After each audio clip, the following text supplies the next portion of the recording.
கர்த்தருடைய பரிசுத்த நாமத்திற்கு மகிமை உண்டாகட்டும். இந்த நல்ல நாளிலும் ஜாய் குட் நியூஸ் டிவி மூலமாக உங்களை சந்திப்பதிலே நான் மிக்க மகிழ்ச்சி அடைகிறேன். கிறிஸ்துக்கள் பானோர்களே, இந்த உயிர்மீட்சி நேரம் வழியாக உங்களை சந்தித்து இந்த செய்தியை கொடுக்கும்படியாய் தந்த வாய்ப்புக்காக கர்த்தரை நான் ஸ்தோத்திரிக்கிறேன். யாவருக்கும் எங்கள் ஜாய் குட் நியூஸ் டிவி இந்த சார்பில் எல்லாருக்கும் நான் வாழ்த்துக்களை கூறிக்கொள்கிறோம். தொடர்ந்து இந்த செய்திகளை கேட்டு பயனடைந்து டிவி ஊழியங்களுக்காக அதிகமாக பாரத்தோடு ஜெபித்து தாங்கும்படி உங்களை நான் அன்போடு நான் கேட்டுக்கொள்கிறேன். கிறிஸ்துக்கள் பானூர்களே, டிவி மூலமாகவும் சரி, திருச்சபைகள் மூலமாகவும் சரி, அநேக செய்திகளை நாம் கேட்டுக்கொண்டே இருக்கிறோம். வேதம் சொல்லுகிறது, யாக்கோபு 1 அதிகாரம் 22 வசனத்தில், அல்லாமலும் நீங்கள் உங்களை வஞ்சியாதபடிக்கு திருவசனத்தை கேட்கிறவர்களாய் மாத்திரமல்ல, அதின்படி செய்கிறவர்களாயும் இருங்கள் என்று பார்க்கிறோம். அன்பானவர்களே, இங்கே சொல்லப்படுகிறது, திருவசனத்தை கேட்பது நல்லது, ஆனால் அந்த கேட்டு நம்ம அதன்படி நடக்கணும். வேத வசனம் நம்மிடத்தில் என்ன சொல்லுகிறது, எப்படி நடக்க வேண்டும் என்று நமக்கு அது போதிக்கிறது. எப்படி போதிக்கிறது, அதை நாம் கேட்டு அதன்படி நடக்கிறவர்களாக இருக்க வேண்டும். அந்த வசனத்தின்படி செய்கிறவர்களாக இருக்க வேண்டும்.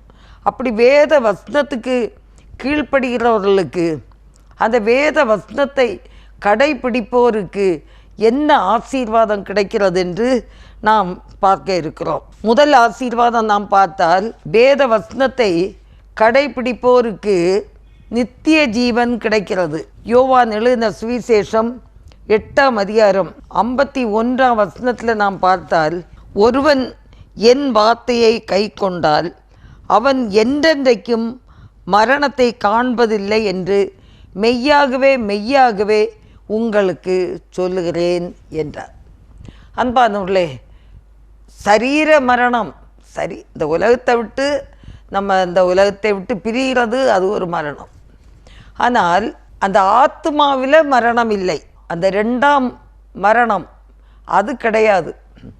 அப்போது வேத வசனத்தை கடைப்பிடிப்போருக்கு ஆண்டவர் தரக்கூடிய ஆசீர்வாதம் என்னவென்றால் நித்திய ஜீவன்.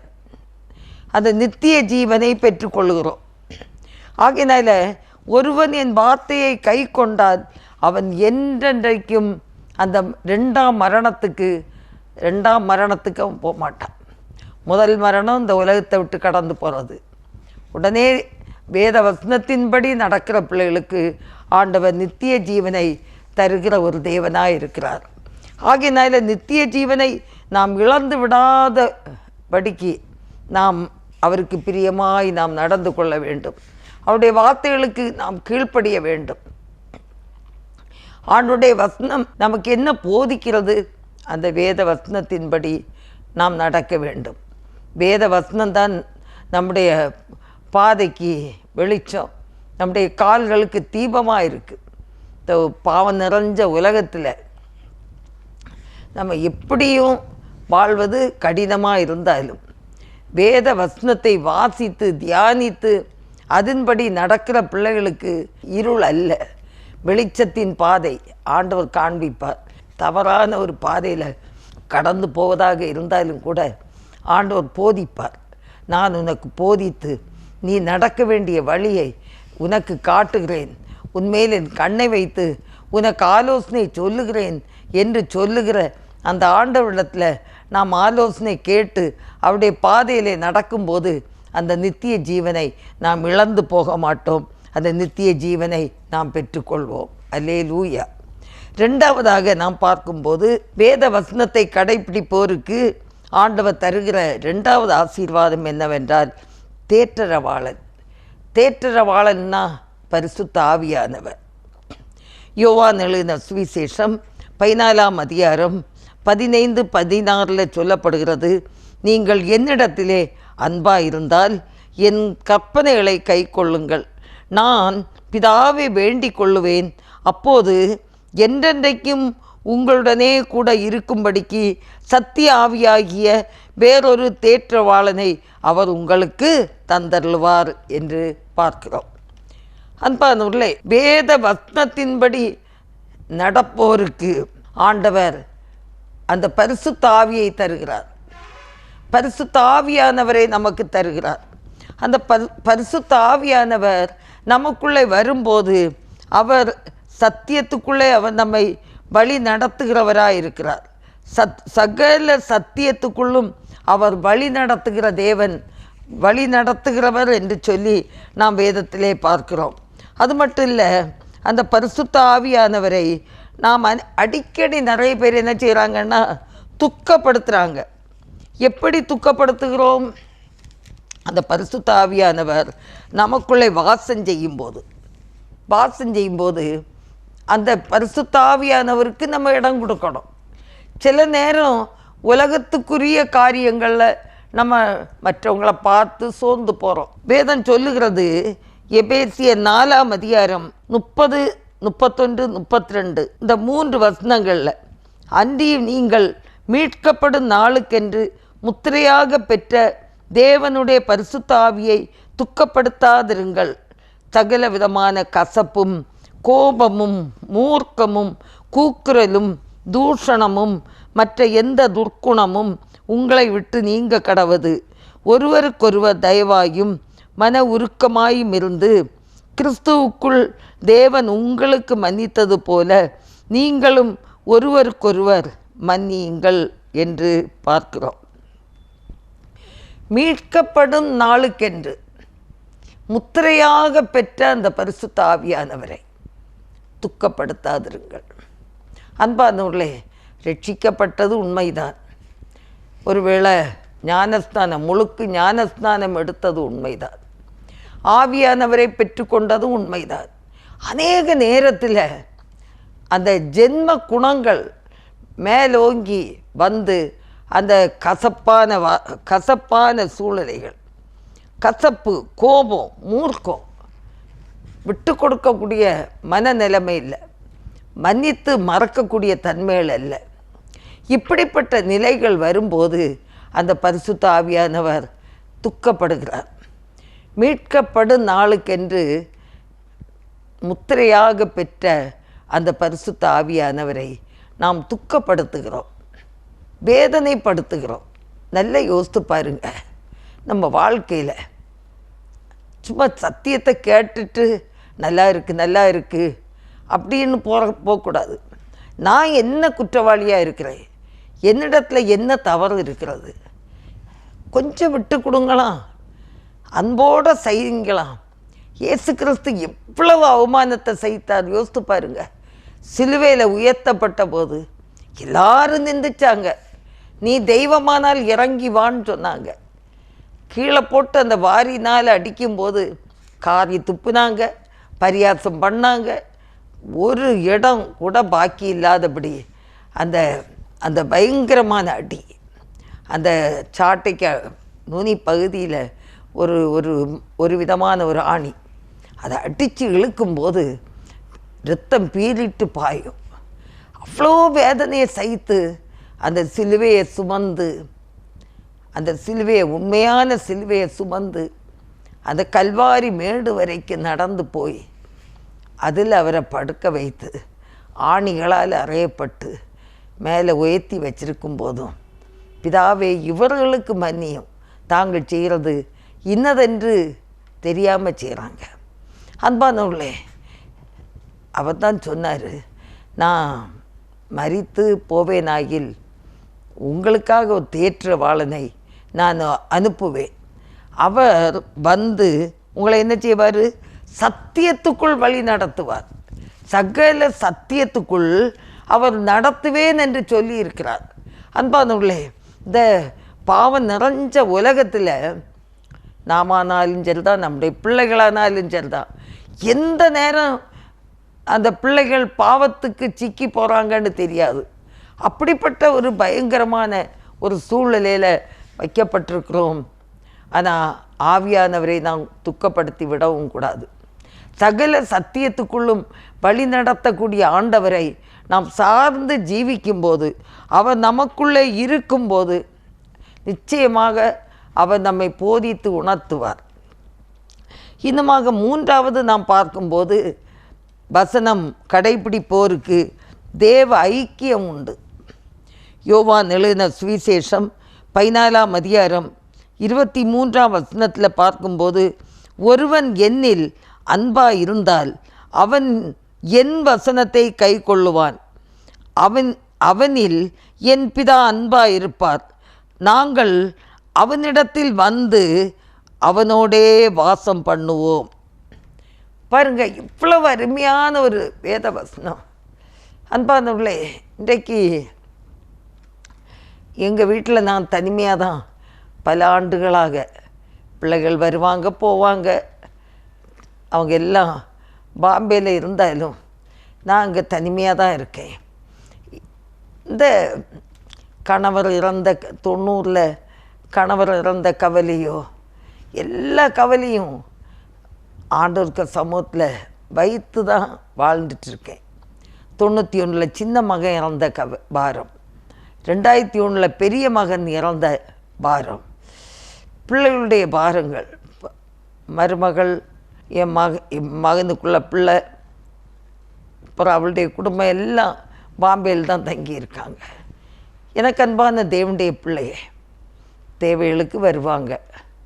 இருந்தாலும் தனிமையாக இருக்கக்கூடிய என்னுடைய வாழ்க்கையில் ஆண்டவர் இரவு பகல் என்னை போதித்து என்னை நடத்தி வருகிறார், என்னை கரம் பிடித்து நடத்தி வருகிறார்.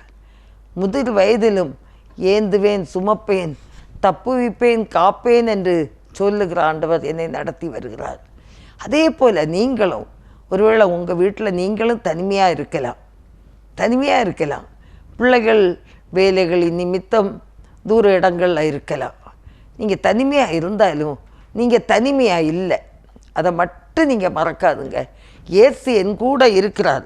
ஏன்னா அந்த வேதம் சொல்லுகிறது அப்படி, ஒருவன் என்னில் அன்பாக இருந்தால் அவன் என் வசனத்தை கை கொள்ளுவான், நாங்கள் அவனிடத்தில் வந்து அவனோடே வாசம் பண்ணுவோம்.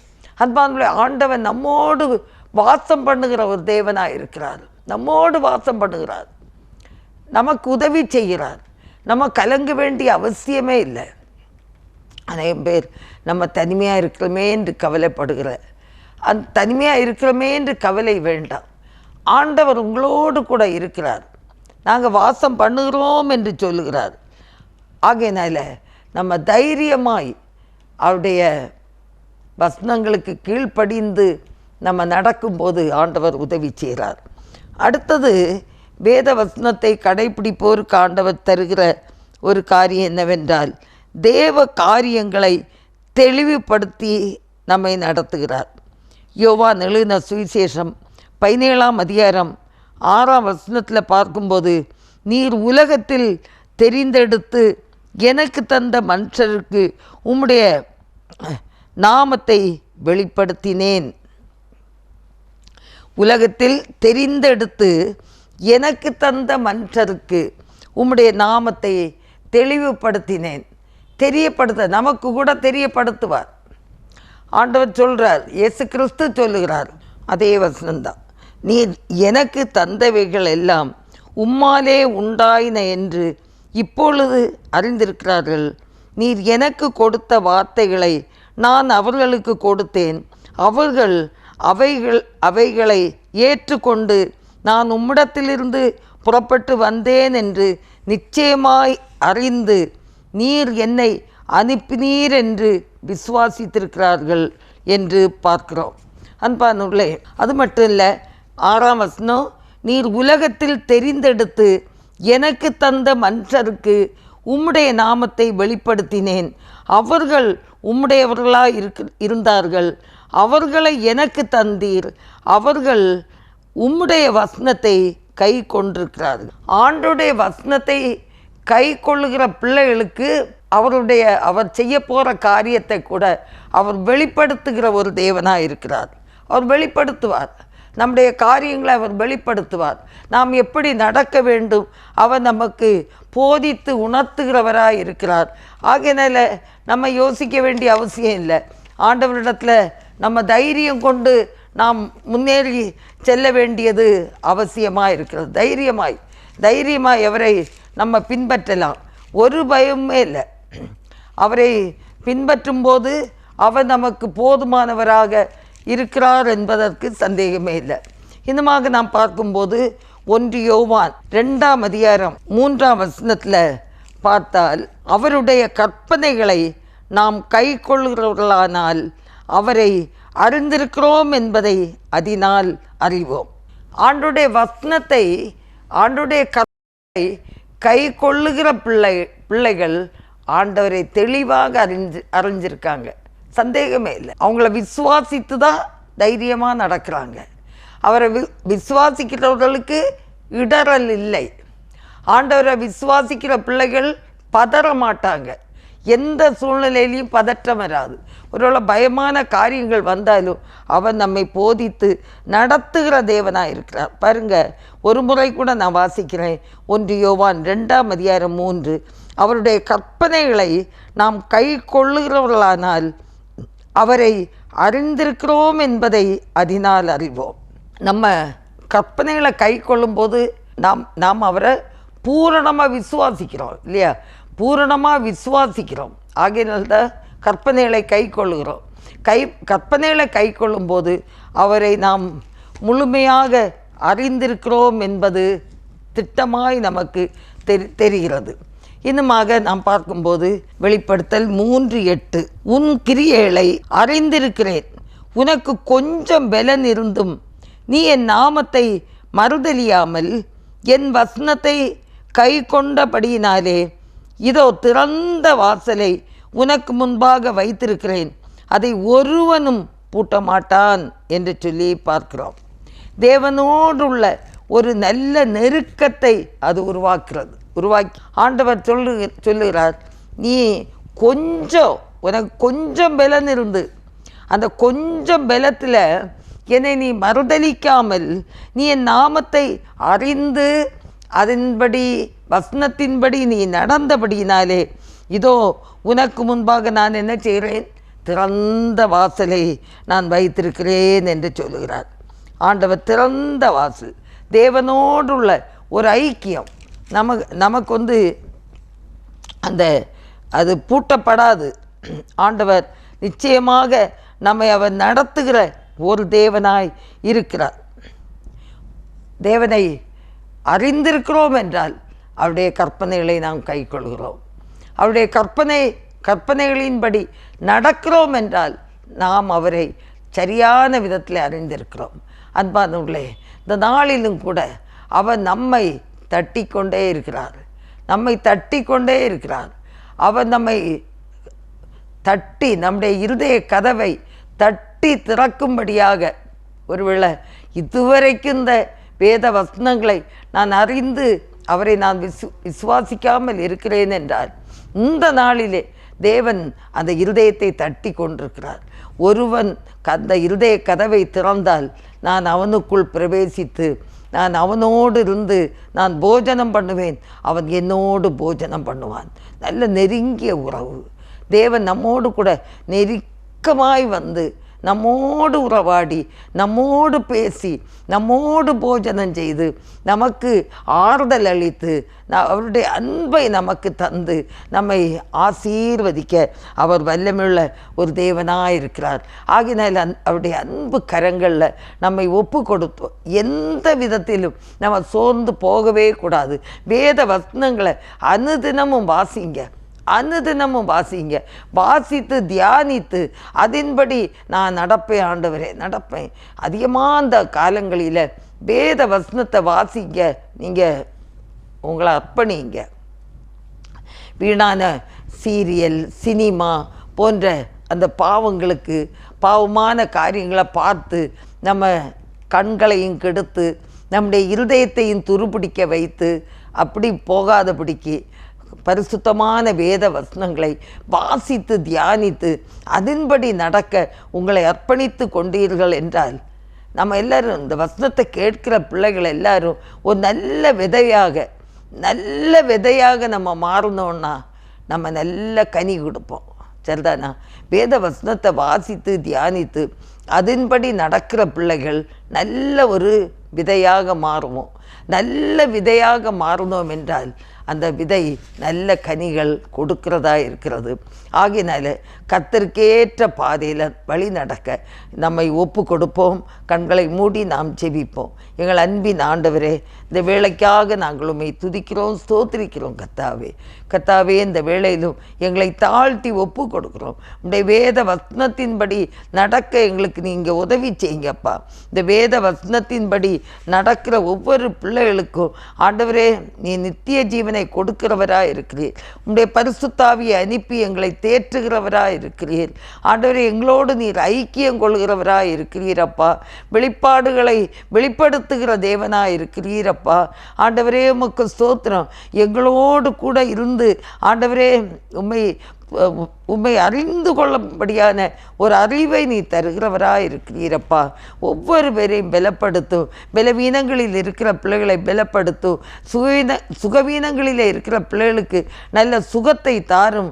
வயோதிபர்கள், சிறிய பிள்ளைகள், வியாதியின் அகோரத்தில் இருக்கிற பிள்ளைகள் ஒவ்வொருத்தருக்கும் உம்முடைய பரிசுத்தமான ஆண்டவரே கரங்களை நீட்டி ஆண்டவரே உம்முடைய வஸ்திரத்தை அனுப்பி நீர் குணப்படுத்த வேண்டும் என்று நாங்கள் ஜெபிக்கிறோம். இயேசுவின் நாமத்தில் ஆண்டவரே பலவீனருக்கும் சுகவீனருக்கும் ஒரு சுகம் உண்டாகட்டும். இயேசுவின் நாமத்தில் ஒரு பெரிய பலன் உண்டாகட்டும்.